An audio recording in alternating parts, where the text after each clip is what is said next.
পাকিস্তানের প্রধান সমুদ্র বন্দর করাচি থেকে চট্টগ্রাম বন্দরে পৌঁছেছে পানামার পতাকাবাহী জাহাজ ওয়ান জিয়াং ফাঝান।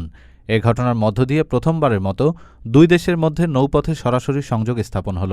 জাহাজে ৩৭০ একক কন্টেইনার পণ্য ছিল। বুধবার ঢাকায় অবস্থিত পাকিস্তান হাইকমিশন এ তথ্য জানিয়েছে। জাহাজটি ইতিমধ্যে চট্টগ্রাম থেকে ইন্দোনেশিয়ার উদ্দেশ্যে রওনা হয়েছে।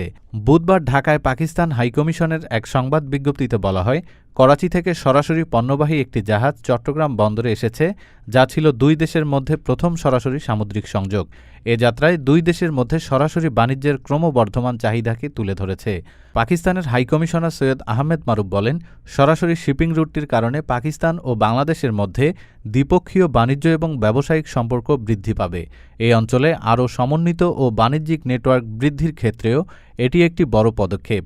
এ উদ্যোগ কেবল বিদ্যমান বাণিজ্য প্রবাহকে ত্বরান্বিত করবে না, একই সঙ্গে ছোট ব্যবসায়ী থেকে শুরু করে বড় রপ্তানিকারকদের উভয় দিকের ব্যবসার জন্য নতুন সুযোগ তৈরি করবে। বিষয়টি নিশ্চিত করেছেন চট্টগ্রাম বন্দর সচিব মোহাম্মদ ওমর ফারুক। তিনি বলেন, জাহাজটি দুবাই হয়ে আসার পথে একাধিক বন্দরে ভিড়েছে। চট্টগ্রাম বন্দরে আসার আগে পাকিস্তানের করাচি বন্দরেও ভিড়েছিল।